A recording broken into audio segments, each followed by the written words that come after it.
এখন আমি বাঁচতে বাঁচতে কোন প্রান্তে এসে পড়েছি। কোথায় আমার 14 ডিঙ্গা মধুঘর, কোথায় মাঝি কর্ণধর, কোথায় আমার মুখের মানিক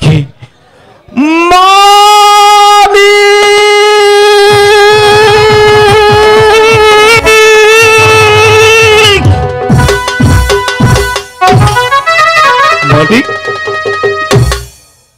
আমার ডাক কি তুই শুনতে পারছিস না? আমি যে তোকে হারিয়ে পাগলের মতো হয়ে কুচ্ছি বাড়ি, কোথায় থেকে যেন এক নিষ্ঠুর জ্বর এসে আমার 14 ডিঙ্গা মধুঘর, মাঝি কর্ণধর এবং আমার 6টি বাড়ি কই গালি দোষ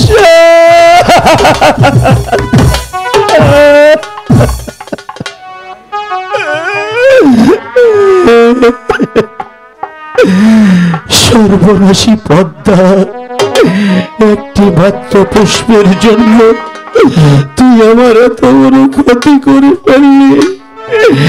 আমার মুখের মানিক আমার কাছ থেকে কেড়ে নিয়েছিস।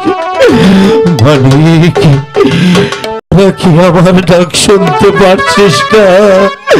আমি যে পাগল হয়ে যাচ্ছি তোদেরকে হারিয়ে, আমি এখন পাগল।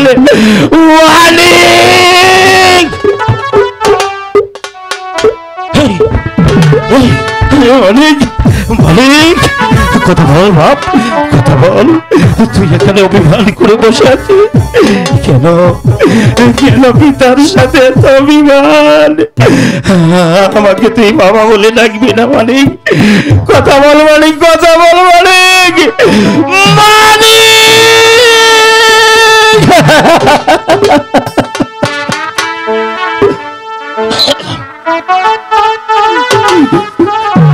পুত্র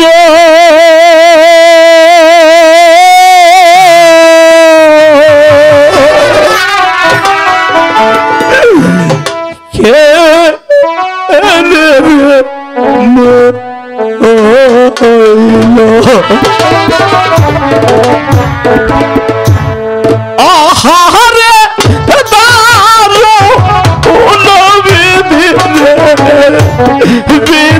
যাইছে পালে রে পুত্র কে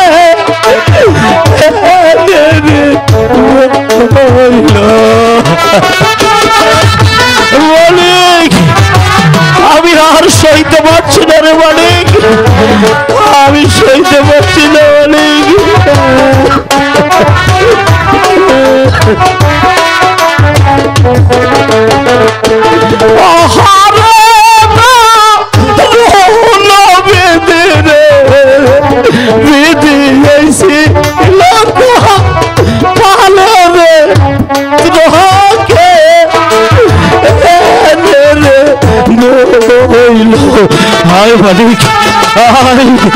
আমার বুকে আয় মানিক, আমি আর পারছি না মানিক, আমাকে একবার বাবা বলে ডাক মানিক, আমাকে বাবা। একটি পূজার লাইগা পতারে পতা বতায় বাড়ি দিল রে পুত্র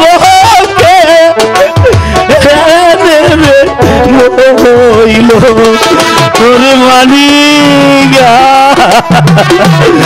কথা বল বাপ, কথা বল, আমি আর পারছি না মানিক।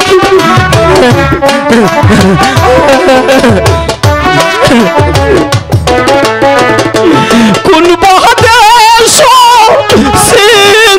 আমি গো ভাই গো, কোন বাদেশে যাব রে পুত্র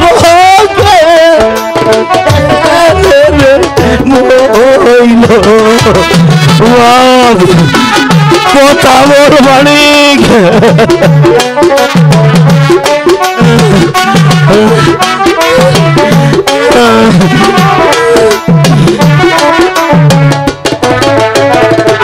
যার হারাইছে কোলের সন্তান গো নাই গো সেই জানে তার জালা রে পুত্র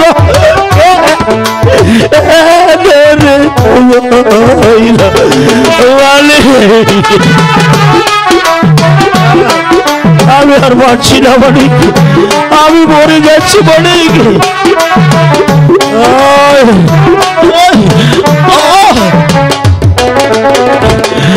আমার বর্ষে 6টি সন্তান গো ভাই গো কালী দশা পরে রে পুত্র হবে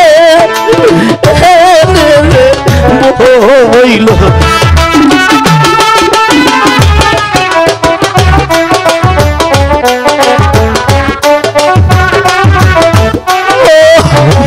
আমি আর পারছি না।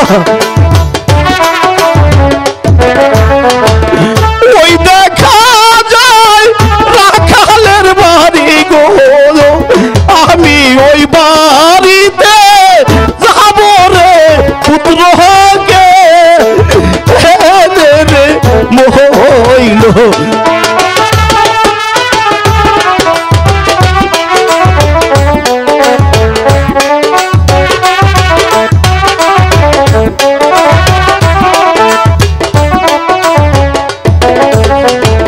পুত্র কেনে রে হইল।